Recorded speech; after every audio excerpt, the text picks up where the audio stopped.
up on March 8th is going to be a big event called Moving Forward, one step at a time, and it's to celebrate women, basically. As simple as that, right?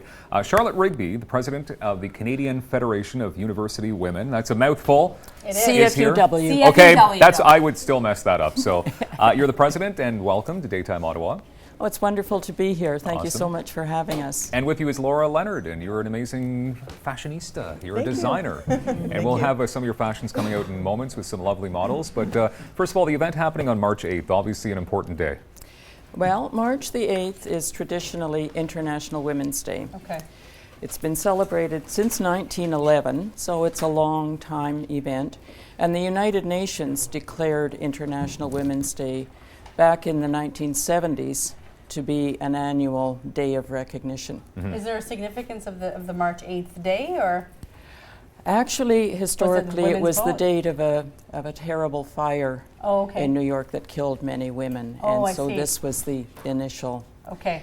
Now, of course, we view it as a celebration of yeah. women's progress. Mm-hmm. And our four clubs in Ottawa, 3 CFUW clubs, Ottawa, Nepean, and Canada, and the Ottawa Council of Women, have had an annual event every March the 8th to invite women, celebrate achievements, enjoy food and entertainment. And this year's is on next Tuesday at Centerpointe. Mm-hmm. Okay. So can you tell us a little bit about the event itself, or what Well, can we we will start with a reception. Mm-hmm. The theme is moving forward, Right. and what we are doing is recognizing the achievements of some wonderful Indigenous women in our area. Mm-hmm. That's So wonderful. Laura is our headliner. Mm-hmm. Laura is a fashion designer who will be showing us some of her fashions.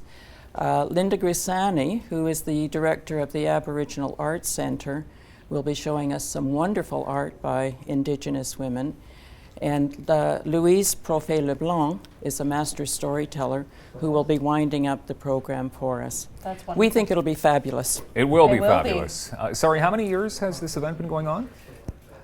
Here in Ottawa, we've been doing it for about 12 years now. Okay, nice. Nationally, internationally, it's over 100 years. That's amazing. All right. So, And Laura, your fashions. It's just fashions, but I also see you also have some accessories as well that you'll be showing. Yes, I have. Actually, I do a lot of accessories Okay. and shawls, and I have a lot of clothing. We're going to be focusing on Aboriginal artists this year, so a lot of my work is it's inspired by my Indigenous background. Okay. And so Maybe we can bring out some of Sure. the models here. We Yes. have a beautiful model coming out to show us. So maybe you can talk about this first piece here, Laura. well, this is a traditional Jingledress, and as you can see, there's a lot of beadwork used. Mm-hmm. There's a story that goes behind this dress as well. Right. It's a healing dance, Okay. and there's a specific dance that goes with it. So this is a ceremonial dress. It's yes. Yes. Yes. Yeah. It's a powwow dress. It's Okay. sorry, what's the traditional regalia. model's name? This is Charmaine. Do you do the ceremonial dance? Yeah. Okay. So you call it a won't- jigger? Yeah. A jingle dress. A jingle dress. Yes. And we won't put you on the spot, but if you wanted to make that thing jingle a bit. Do you want to? Yeah. Give us a few seconds. Steps. Nice. That is super Beautiful. awesome. It is very festive. I couldn't isn't wear it? that at home because people, I like to sneak up, you know. That's not sneaky at all. Amazing. So you Looks did say great. that it tells a story. Yes, there is quite a long story. So I'll just try to make it quick. The story behind it was about 100 years ago, and there was a medicine man from the Ojibwe Nation, and he had a little daughter, and she was very sick, and he didn't know how to make her better. And so he had a vision about this dress and how it was supposed to be made, and he got his wife to make it for his little girl, and so she wore it to a drumming ceremony, and the first time around in the dancing Yes, circle, she had to basically be carried because she was so sick.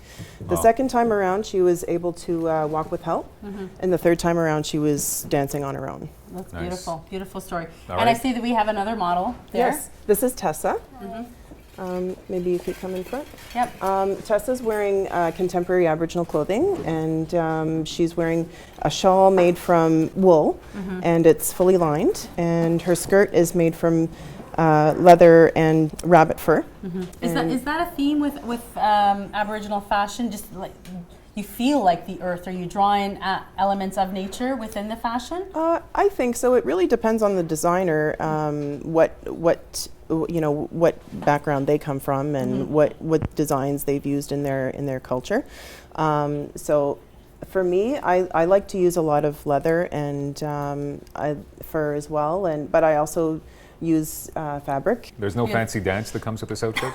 No, this is a contemporary outfit. No, I mean, well, She could now it's go. awkward. She could go out on the town in this outfit, though. Sure. Yeah, it is beautiful. You could go dancing. Yeah. That's so much maybe fun. you can take off your shawl and just there's some things underneath there you can show. Can you just tell us where people can get tickets for the event, Charlotte? And Yes. yeah. You can go online. Our CFUW Ottawa website. You can order tickets and pay for them with PayPal. That's www.cfuw-ottawa.org. Nice. Moving Thank you forward. so much for being here. March 8th. Beautiful event. Looking forward to And it. celebrating women, March 8th. Great.